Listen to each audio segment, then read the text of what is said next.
Good morning. Oh, I didn't turn it on. Here we go. I turned it on. Here we go.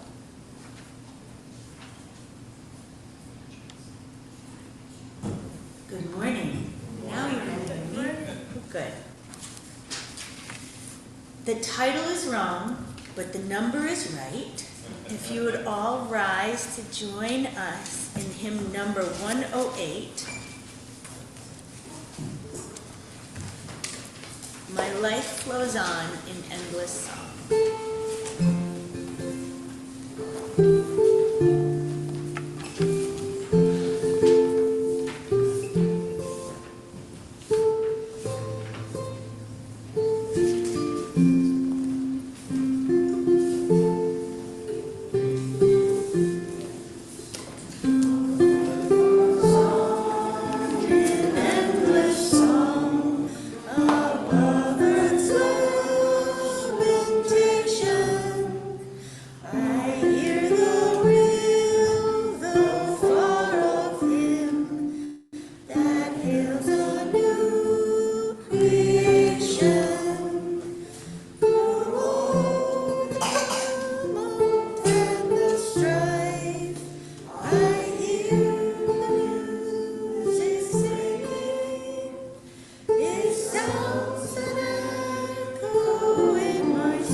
Welcome to the Unitarian Universalist Congregation of South County.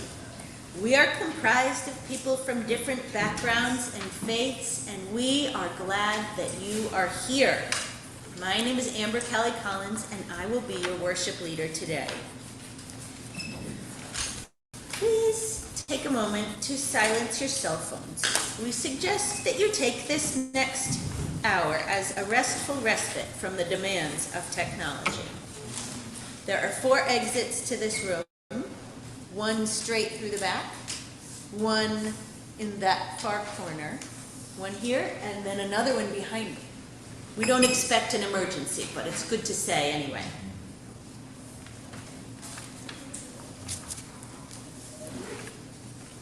Her opening words are from Chip Roush, who is a living white man who's a senior. He was ordained in 2005, and he's the senior minister to the UU congregation of Grand Traverse in Michigan.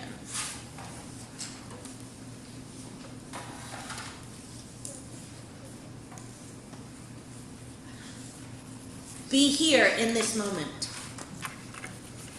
We are about to enter sacred time. We are about to make this time and this place sacred by our presence and by our intention. Please turn off or silence your phones, and as you do so, I invite us also to turn down the volume on our fears, to remove our masks, and to loosen the armor around our hearts. Don't take my word for it. Do it as slowly as you need to. If you take a little risk with these good people, you may find that they have the same human needs as you do. Breathe. Let go of the expectations placed on you by others and those they taught you to place on yourself.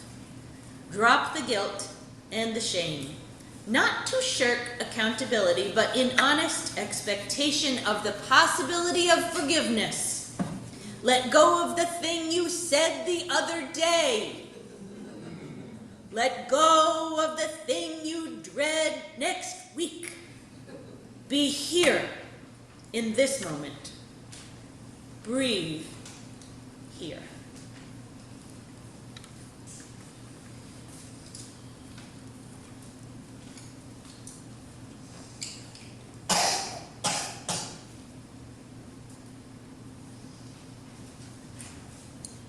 And as I light this chalice, I will say a line and then you can say it back to me. It is a blessing to be. It is a blessing to be. It is a blessing to be here. It is a blessing to be here. It is a blessing to be here now. It is a blessing to be here now. It is a blessing to be here now together. It is a blessing to be here now together.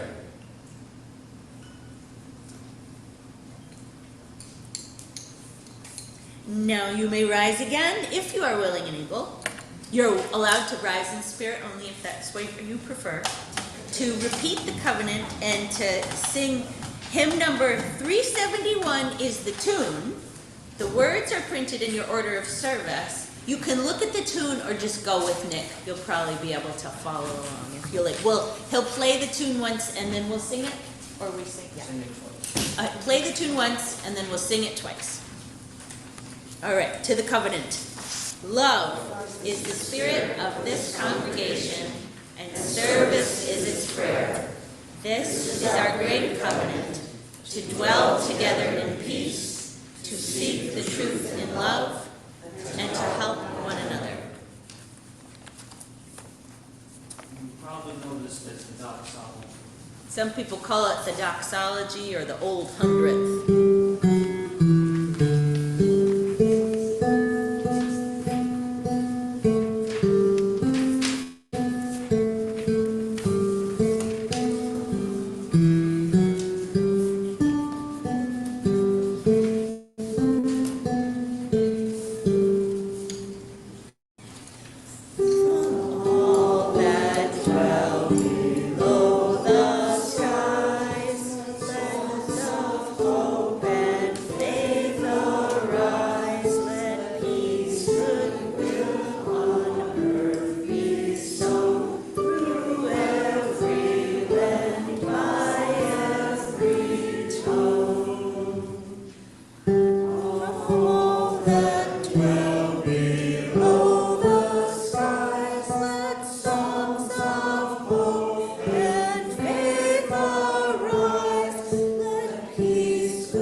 You may be seated.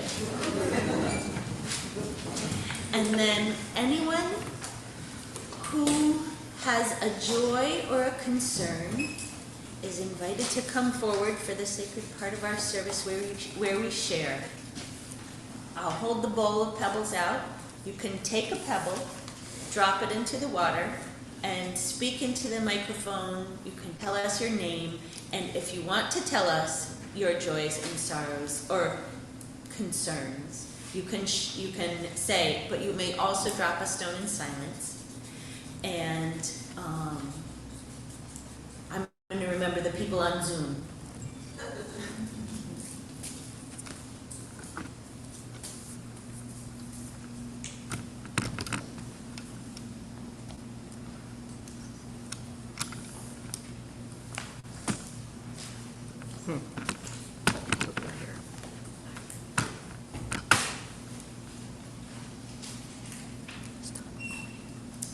I'm Trish. I have a joy. I am with, well, my whole family's here today, which is really nice. And after the service, I'm going with my twin grandsons who just turned 13, and we're going to take a trip to Vermont. And I'm looking forward to having some nice time.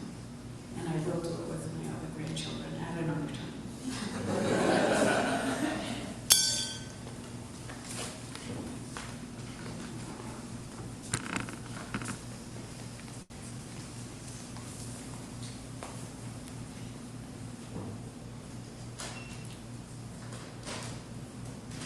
Mom, my name is Ezra Collins, and I have a joy that I just turned 13 and I'm going to Vermont.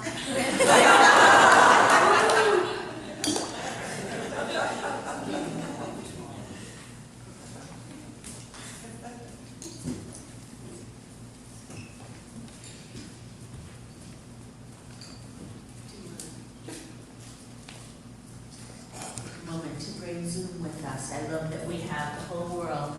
Yes. You want to pick a stone and I'll drop it in for you, Sharon? Yes. This is a stone. This is a stone.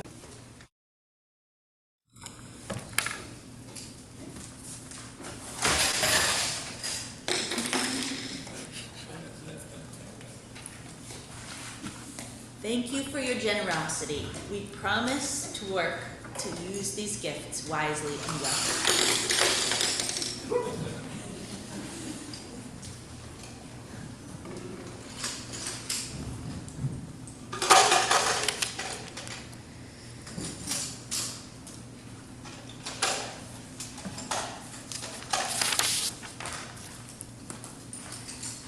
We don't often have a Bible reading in here at the UU, but sometimes we do. And today our reading is from Genesis 3, the fall. Now the serpent was more crafty than any of the wild animals the Lord God had made. He said to the woman, "Did God really say you must not eat from any tree in the garden?" The woman said to the serpent, "We may eat fruit from the trees in the garden, but God did say you must not eat fruit from the tree that is in the middle of the garden, and you must not touch it or you will die." "You will not certainly die," the serpent said to the woman, "for God knows that when you eat from it, your eyes will be opened, and you will be like God, knowing good and evil." When the woman saw that the fruit of the tree was good for food and pleasing to the eye, and also desirable for gaining wisdom, she took some and ate it. She also gave some to her husband who was with her, and he ate it. Then the eyes of both of them were opened, and they realized they were naked. So they sewed fig leaves together and made coverings for themselves. Then the man and his wife heard the sound of the Lord God as he was walking in the garden in the cool of the day, and they hid from the Lord God among the trees of the garden. But the Lord God called to the man, "Where are you?" He answered, "I heard you in the garden, and I was afraid because I was naked, so I hid." And he said, "Who told you that you were naked? Have you eaten from the tree that I commanded you not to eat from?" The man said, "The woman you put me here with, she gave me some of the fruit, and I ate it." And the Lord God said to the woman, "What is this that you have done?" The woman said, "The serpent deceived me, and I ate it." So then this story turns into a fable of how the snake lost his legs. But we've heard this story a lot. We've seen images from it a lot. I've been thinking about it a lot for a long time. Many of you know that my 23-year-old daughter is named Eve. So I've spent a lot of time in gardens with her, and I've thought a lot about this. I was a little offended as a young person by how Adam blamed her. I think it's kind of a parenting story in some ways, because God put the tree there, and he said, don't eat it. He knew they were going to eat it. He made them this way. And sometimes parenting can be like this. We create a provocation for children, and we see if they'll take it.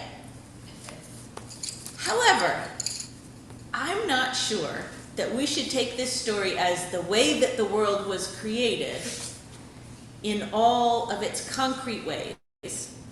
I think it's not an example of the best parenting. I think God was trying. You know, you put a boundary there, and you have to follow through. They tell you as a parent, they say, you know, you do the thing you said you were going to do so the children trust you. But it kind of feels like this was heavy.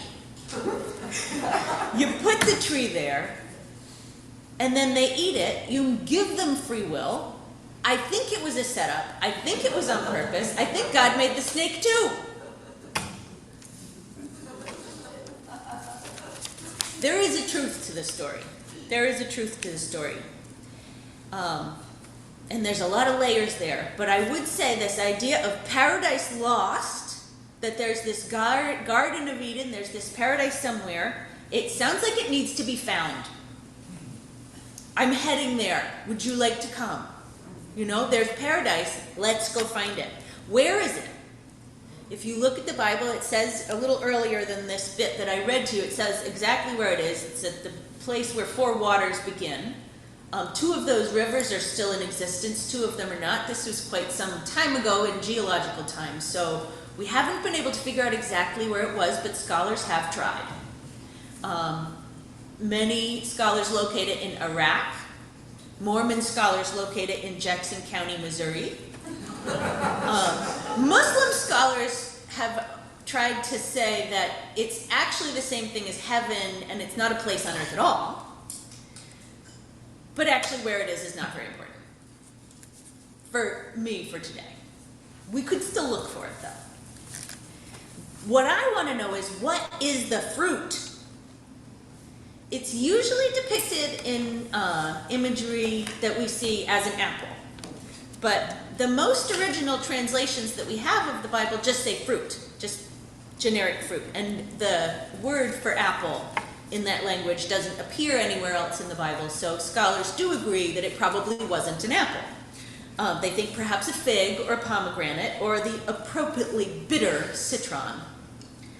But the idea of the apple comes from a clever translator who translated into Latin, which the word for apple in Latin is malus, which also sounds bad. The word for bad in Latin is also mal and malice. So like the mal enfant, the bad baby in French is mal. So the bad fruit, it kind of fit as a translation choice, but it doesn't mean that was the fruit it was.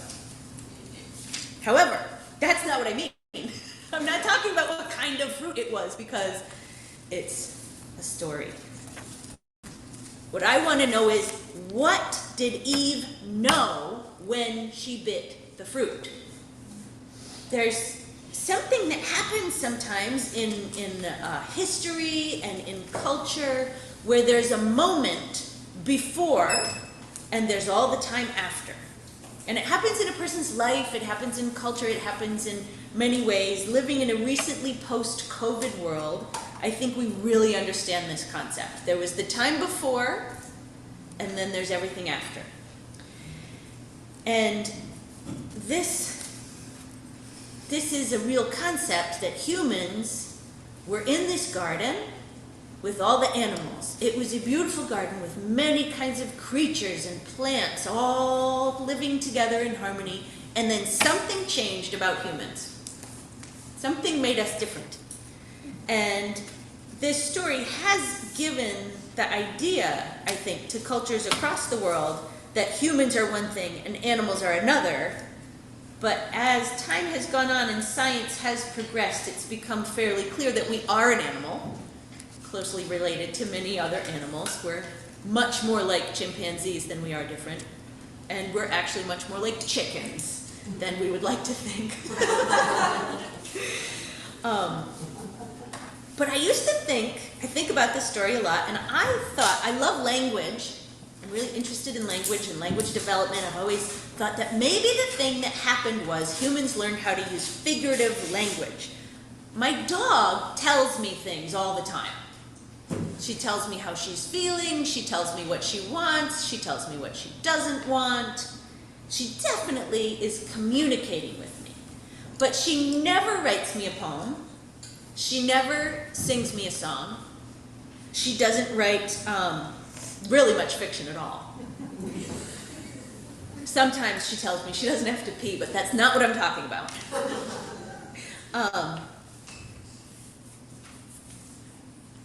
However, I've thought about this concept of animals not speaking for long enough that I've learned a lot of areas where animals do speak to each other, they communicate to each other. I don't know, they've never written a Netflix special, but whale songs, and think about, I don't know if you know anything about bonobos, and there's also octopus. We have no idea what octopus are talking about, but I would be really surprised if they said nothing. I don't think we can really cling to the idea that elephants have no communication. It may be that their culture has been damaged by their habitat, but I would be surprised if they're not telling stories of long ago and maybe talking about the future. So I don't think that's it. I don't think it's language. Once upon a time, there was a garden. It was a beautiful garden full of all manner of creatures and plants, and some creatures ate plants and their fruits, and some creatures ate other creatures. This is a true story.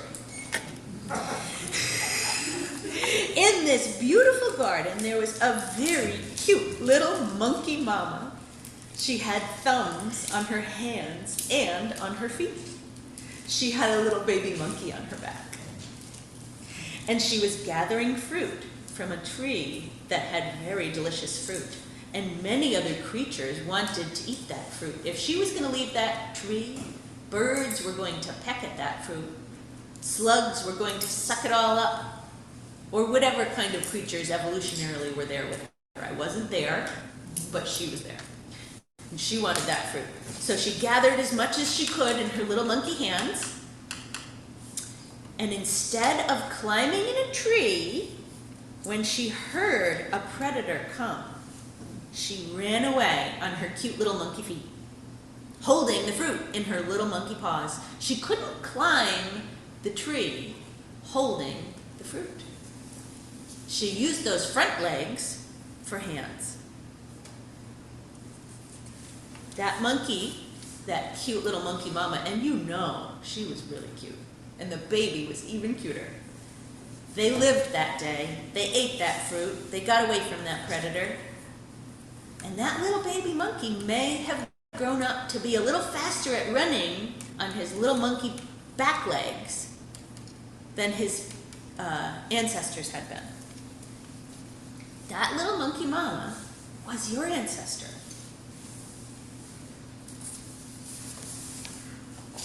I think it could be that the fruit that she ate was standing up, being bipedal, like we are now. We have hands that can do so many things. We can hold things, we can write things, we can still climb pretty well. We can run pretty fast.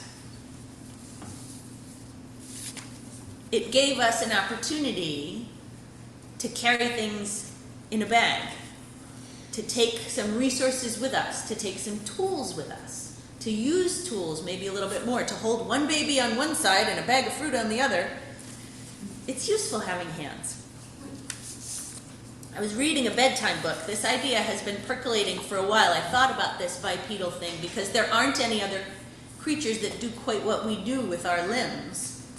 I didn't really understand it until I read this bedtime book with my child who's very interested in biology herself, called The Museum of Odd Body Leftovers, a tour of your useless parts. It's about vestigial structures, and I learned a lot of interesting things, including the idea that our ancestors had more fur, and when they were nervous, like a cat might, their fur would stand on end, and they'd look bigger and more terrifying to a predator. So when we get nervous at a movie and we get goosebumps, we're getting poofier to make ourselves safer, so we look bigger there in the movie theater. There's nothing there to hurt us. But it still happens. We still have these little muscles in our hairs that make them stand on end. We don't need those little muscles anymore, but we still have them. And I learned that theropods, which are the dinosaurs that evolved into birds, and birds are still theropods. They are a kind of animal that have been bipedal for 250 million years. They're very good at it. They have about 8 bones in their feet, each foot, just about 8 bones. Very sturdy, very strong, very fast for running, many of them, good for swimming too, for some of them. Humans have 26 foot bones, 30 joints in each foot, more than 100 muscles, tendons, and ligaments in our feet.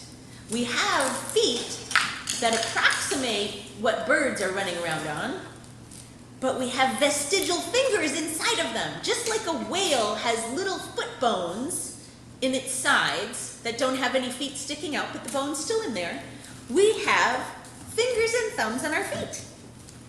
But a longer, firmer foot is faster and stronger for running and walking and many other things that we do. And this makes our feet very useful in some ways, but we only evolved these bipedal feet 3 to 6 million years ago. Birds and dinosaurs were doing it a very long time, and they really have some sturdy structures in there. We're kind of winging it.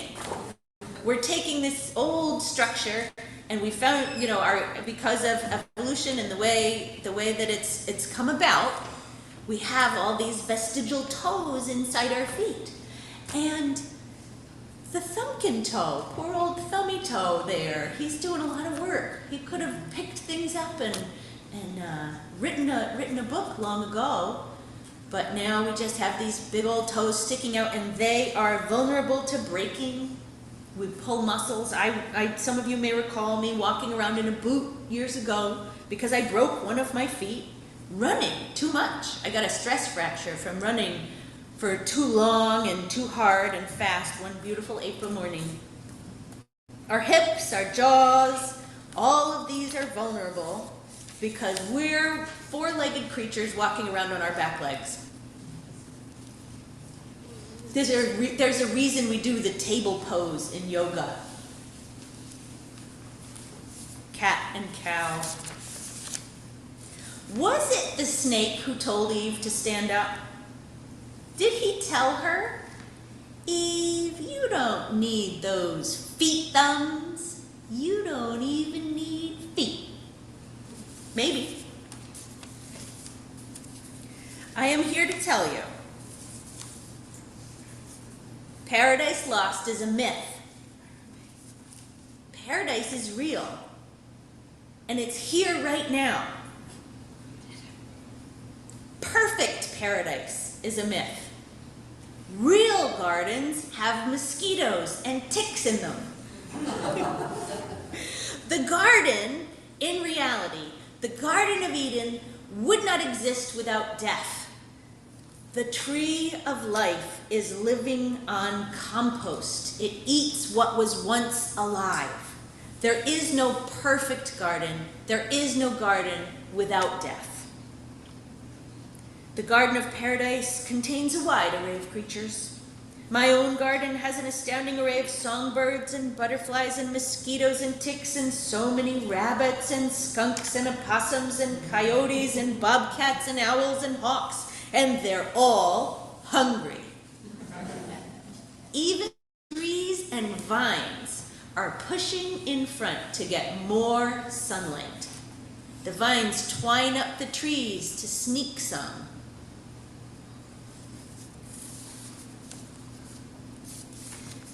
It is paradise to be here with you by the mighty Saugatucket River.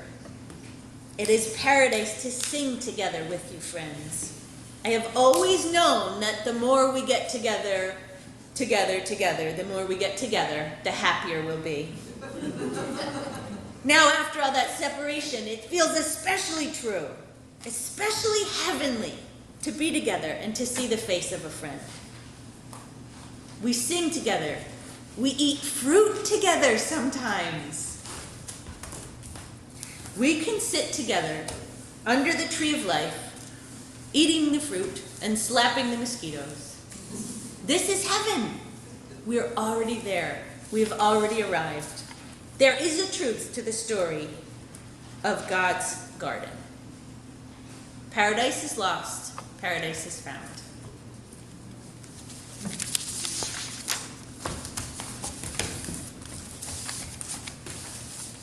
We'll have a silent meditation.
The closing words will be before the closing hymn today. They didn't make it into the order of service.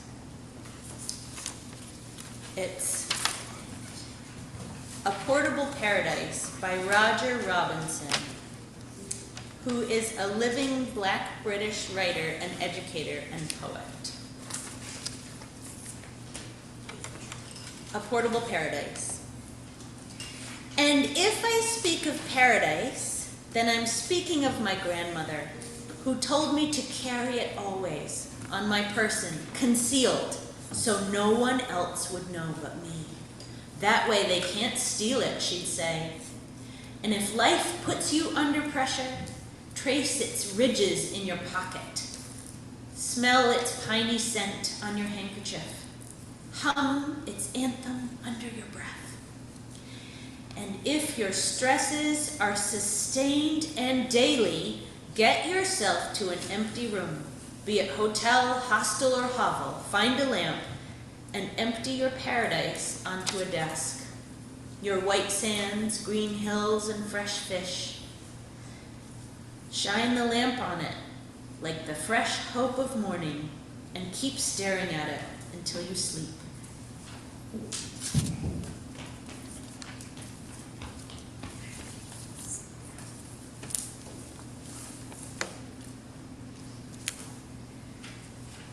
Now please rise as you are willing and able to sing hymn number 16, which is also mislabeled as its title, but the words are in there. We'll sing that one through, we'll hear it and then sing it through twice together.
we extinguish this chalice, but not its light, that we take with us out into the world, sharing it with those we encounter on our journey.